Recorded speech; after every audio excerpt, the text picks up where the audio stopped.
I'm Kaela Crawford. I'm Selina Ringel. And this is Two Moms, One Pod. Yes. And it's a podcast limited series leading up to our show at the VIRGIL on September 28th.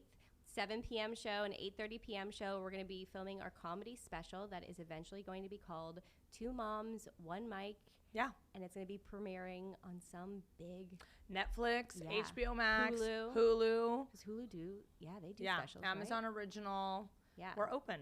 We're open. We also the want universe. Yeah, we just want all the moms to laugh, to make a Exactly. lot of money, and it to come out in like a huge way. Yeah, and this episode is about material and how we come up with material. But first, I just want to say that I dressed up for you this time. Thank you. Because I just feel like you're wonderful. Always so this is my Forever 21 blazer. Well, you look amazing. And I just feel, I wanted to level up. Because I'm realizing now, my fashion sense, my fashion style is just free t-shirts. I get free t-shirts at comedy festivals, comedy shows. My husband does fantasy football, so he gets free t-shirts as a consolation prize for not winning. That's so and funny. That's my style. But then when I'm near you, I'm I gotta level up. Well, thank you. I appreciate that. I will. My shoes are Nordstrom. I don't even know. Is that good? That's nice. Nordstrom? I don't know if it's Nordstrom its own oh my brand. God, you've never even heard of Nordstrom before. I guess oh my God, you know what? Actually, they're not even Nordstrom. They're knockoff Steve Madden shoes. These are Target shoes. Oh my God. One person told me one time that they had bought something for Ross for less. Yeah. And I didn't know Love what Ross. Ross for less was. And so I was trying to anyway, let's not go there. Yeah, okay. But yes, so this episode is about material. Yes. And how we come up with material and our mommy stuff. Yeah.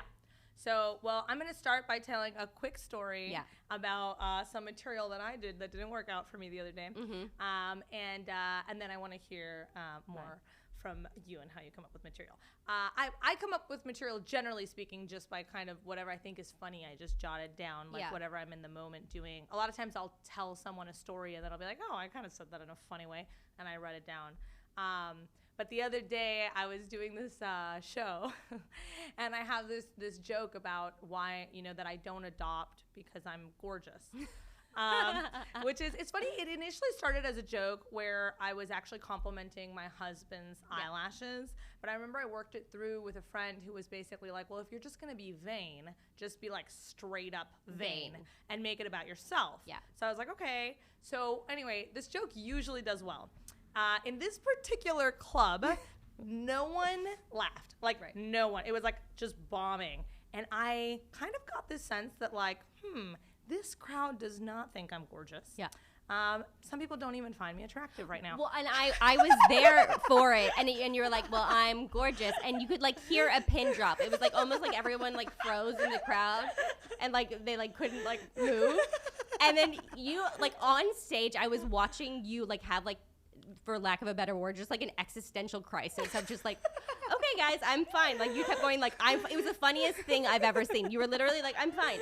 You were having a breakdown. You were you're guys, I'm attractive. I mean, with makeup on. You started making yourself feel, and then they were just getting so on board with you because you're with makeup on, and it was so funny. Well, it was just I really we should post that clip. Yeah, so people can see we it. Should. We'll put it on Instagram so people can see the moment that you had a breakdown and a breakthrough. Honestly, a breakthrough, and now I know that maybe I'm not, gorgeous, but that I'm pretty attractive with makeup on. No, but it's not about that. And that's a good place to be, No, it's about workshopping our material and how every audience is different. That's and true. Also, we're learning about what material is going to work for our special. Because we are right now in the process of doing just trial and error. Does this work? Does this not work?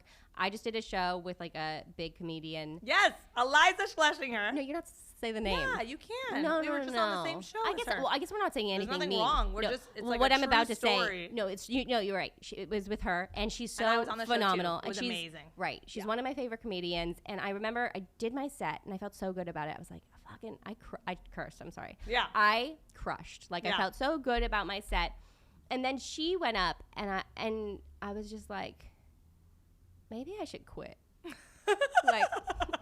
I was literally maybe I should just stop everything that I'm doing in life, because she was just so phenomenal.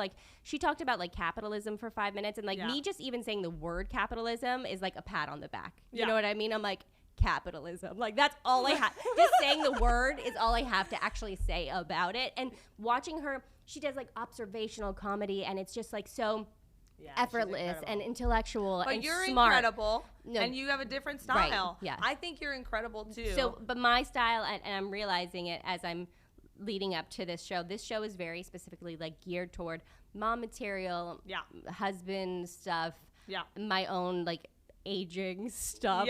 Like, you know, like my own, it's about my personal life, and my stand-up has always kind of been about like what's happening to me at the time.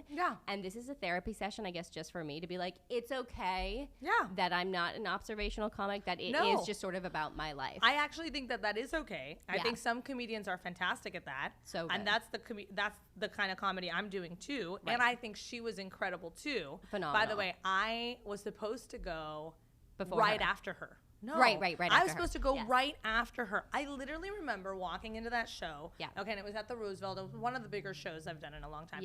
And I was like, I'm just going to pretend that I'm in my living room and just be super relaxed. Just play. Have fun. No stakes. Like, that's what I said to myself, because I was shitting my pants. Anyway, so then I show up and I look at the lineup and I'm like, what? I am after her? That's like the worst thing the universe could do for me right now. I was like, why? Why? What did I do this week? You know what I mean?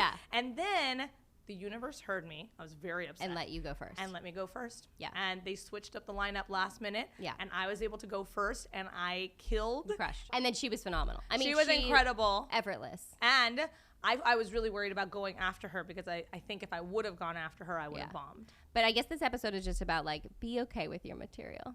This was just actually just like a therapy, and I dressed up for it. The thesis? That's the thesis of this episode. I think you're fantastic, and your material is great. Thank you. And I think we shouldn't compare ourselves to other comics. Right, and people will find that out on September 28th at the Virgil, 7 p.m., 8:30 p.m. for our comedy special taping, 2 Moms, 1 Mic. Yes.